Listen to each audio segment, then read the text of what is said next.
¿Qué tal? Buenas noches.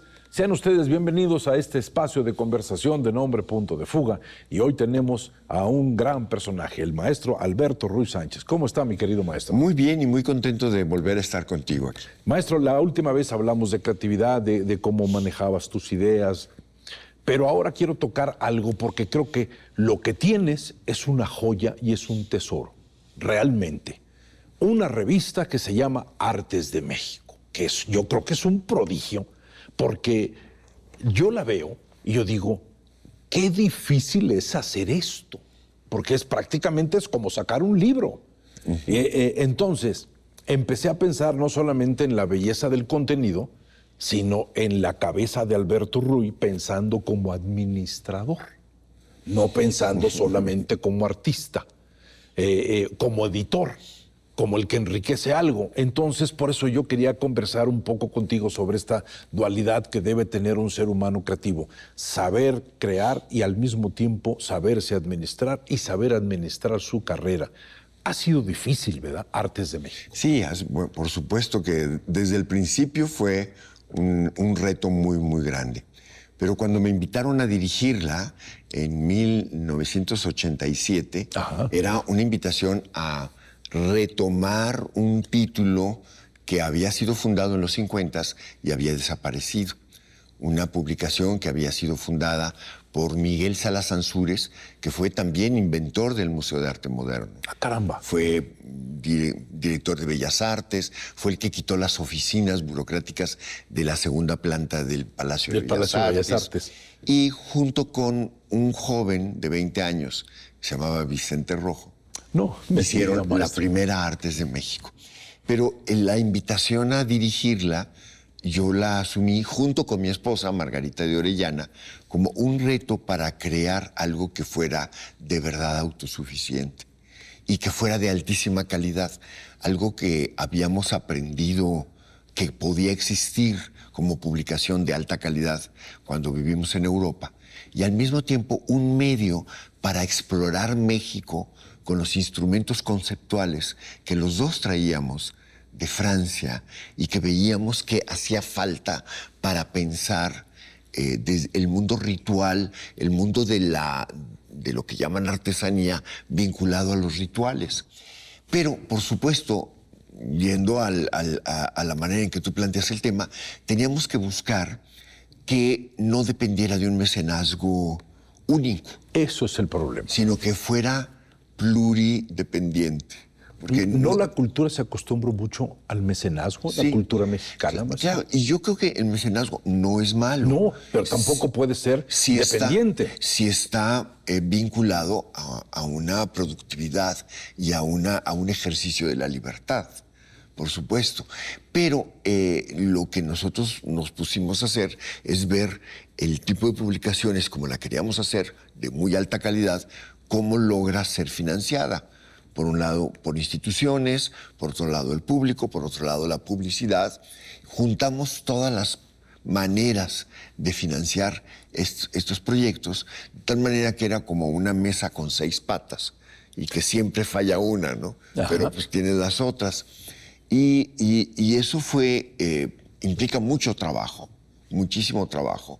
Implica hacer algo que es revista y libro al mismo tiempo. Yo lo veo como libro, maestro. Tiene registro de ISBN, que es el de los libros, y registro de ISSN, que es el de las revistas. Entonces tenía una complejidad interesante.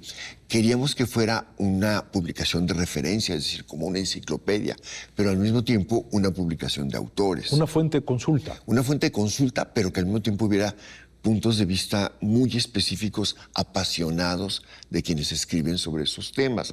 Es decir, una gran complejidad. Pero en el 18, con la cancelación del aeropuerto de Texcoco, estábamos muy orgullosos de depender de anunciantes, principalmente de anunciantes privados, pues en una semana desapareció el 90% de los anunciantes. Pero espérame, ¿qué tiene que ver el aeropuerto de Texcoco con que hayas perdido todo tu patrocinio? Porque esa cancelación del aeropuerto fue un manotazo a la economía mexicana que hizo que las grandes empresas que gastaban en cultura dejaran de gastar. Caramba. Luego vino la pandemia, tomamos una decisión de no despedir a nadie. Durante año y medio rematamos reservas de papel, equipo, todo lo que pudimos, hasta que llegamos a una crisis y pasamos de una empresa que tenía 28 empleados a una que tiene 6. Y entonces, claro... Y sigue siendo productiva. Sigue produciendo muy poco comparado con lo que hacía antes, pero que ha ido remontando, ¿no? Buscando además otro tipo de alianzas. Y algo que fue muy importante, que llegara una nueva generación. ¿Ves? Y entonces eso trae otros puntos de vista, ¿no? Las maneras de pensar cómo financiar estos proyectos son pensadas por los jóvenes de otra manera. De otra manera, y además son totalmente diferentes. Y con una eficiencia mayor, ¿no? Realmente en todo, en las reuniones, en todo. Entonces, bueno, tenemos mucho que aprender y mucho que vigilar que se herede, ¿no? Del cuidado editorial, Ahí tengo una pregunta. Sí. Que se herede. ¿Cómo se hereda el buen gusto, maestro? Que ese es el punto más importante. ¿Sí? Pues ese es uno de los puntos importantes, pero también hay una formación que tú puedes por lo menos mostrar cómo lo haces tú o lo que piensas, y los otros tienen que aportar su propio gusto y hacer las cosas muchas veces de otra manera, ¿no? Mira, nosotros acabamos de hacer un número muy importante que te haré llegar sobre la Casa Barragán como manifiesto. ¡Ah, qué maravilla! En complicidad con la fundación de la Casa Barragán, la Fundación de Arquitectura Tapatía y la dirección y el equipo de la Casa Barragán. Que sigue estando en México, en una colonia icónica. Sí, nosotros hicimos una de las primeras publicaciones que hubo sobre Barragán hace 30 años. Y que sigue siendo algo citado, un libro de referencia. 30 años después, ¿qué podemos hacer? Porque en medio ha habido 100 libros sobre Barragán. Entonces, lo que pensamos es cómo podemos aportar. Entonces, hicimos una lectura de la casa como manifiesto. Y además, viviéndola. Entonces, por ejemplo, la portada, tú tienes una mancha amarilla que en realidad no existe, es un reflejo que planeó Barragán a través de una ventana, pega en un muro blanco y luego sobre un muro amarillo que casi no se ve, que tiñe el muro blanco. Es un espacio de iniciación a un recorrido que llega a ser espiritual, ¿no? Hay mucha espiritualidad moderna al estilo Rothko, de la manera que los cuadros abstractos de Rothko son experiencias, ¿no? Y hay cosas extrañas, por ejemplo, invitamos a varios fotógrafos que han vivido la casa de noche, cómo se vive el recorrido de la luz. Los amaneceres deben ser notables, maestro. Pero, por ejemplo, en una época del año, a las 6:30 de la tarde, en el estudio de Luis Barragán, aparece una pirámide de luz. Eso lo pescó Cristina Kahlo, ¿no? Entonces, bueno, muchos fotógrafos viviendo la casa de otra manera, porque ha habido muy buenas fotografías fotografías geométricas, y pensando todo de otra manera. Y pensando como propone Alfonso Alfaro, que es el principal estudioso de Barragán, pensando a Barragán como una bisagra entre la tradición y la modernidad. O sea, hay muchas cosas que él trajo de cómo él vivió la arquitectura y los espacios del rancho de Jalisco y luego impregnado de toda la modernidad. De la modernidad. Sí. Entonces, para Alfonso Alfaro lo propone como una cosa tan importante que es una solución para pensar a México en relación a Estados Unidos, por ejemplo, ¿no? Como cultura. Y luego hay otras exploraciones, ¿no?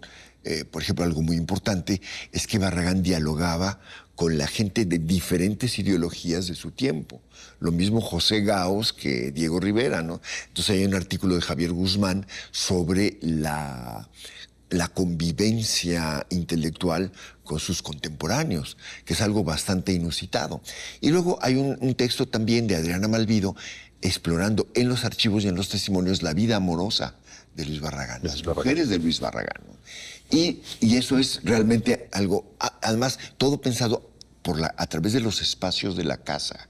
Qué espacios de convivencia, qué espacios de seducción, espacios de soledad. En fin, es una propuesta de siempre sumar al placer de contemplar las cosas maravillosas de México, el placer de comprender. Maestro, yo siempre he pensado que lo maravilloso de la arquitectura es que te modifica el espacio. Sí, y el espacio, exactamente, la vida, ¿no? Bueno, tú como dramaturgo lo sabes, ¿no? Un espacio no es diferente a todos, ¿no? Sí. Y entonces es esto... Un espacio es para que las cosas sucedan. Sí, y esta idea de que una publicación crea espacios de sensibilidad y de comprensión, de reflexión, pues es algo que no lo heredas como un contenido, sino como una experiencia que compartes con quienes están formándose contigo, ¿no? Viendo Artes de México no como una publicación, sino como un espacio donde tu concentración se va hacia otras cosas, ¿sí? ¿Qué sería lo más importante que tú recomendarías a alguien que quiere editar, hacer algo? Sí, bueno, por supuesto, poner muchísima atención a la reflexión tipográfica para empezar. La gente no piensa que no es lo mismo que la letra. Cualquier tipo de letra. Son experiencias distintas, ¿no? La letra comunica, ¿no? Comenzar por eso, ¿no? Y después no dejar de darle importancia a la reflexión.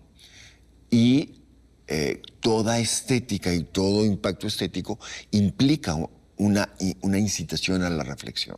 Y ese proceso tiene que unirse a un tipo de administración donde todo tenga la ligereza que pueda hacer que lo bello se entienda, ¿no? Sí, y hay que tener las complicidades con las personas, tanto dentro de la institución nuestra como con las empresas que hagamos alianzas para que todo esto realmente sentir que es importante y que es importante para México y que tiene un sentido, ¿no? Lo más importante es eso. Artes de México es importante para México.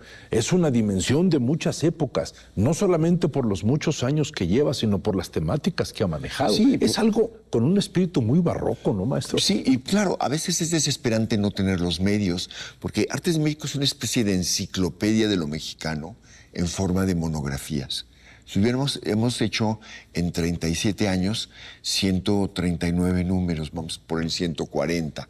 Pero si hubiéramos tenido los medios, ahorita tendríamos 1000, ¿no? Al fin de cuentas, cuando uno ve Artes de México, lo que uno debería imaginar es el esfuerzo colectivo para poder crear una memoria para este país, porque este país necesita conservar su memoria, porque tiene cosas de gran enriquecimiento. Sí, y todo es colectivo, ¿no? Desde los equipos que están de planta haciéndolo hasta, bueno, más de 1000 escritores, más de 1200 fotógrafos y artistas. O sea, todo eso, pues digo, se va juntando muy poco a poco, ¿no? Maestro, que haya Artes de México para mucho tiempo, porque es un gran esfuerzo, pero sobre todo es el espíritu renacentista que se necesita para poder pensar en eso. Sí. Muchas gracias. No, muchas gracias a ti. Por la revista y por tu compañía. Muchísimas solamente gracias. Quiero cerrar. Lo más importante es la lectura. Lo más importante, acercarse a algo que te provoque una memoria y un recuerdo. Eso es lo importante de tener publicaciones que sigan vigentes y que sigan por mucho tiempo. Maestro, mil gracias. Muchas y nos gracias. veremos en este espacio de conversación de nombre Punto de Fuga.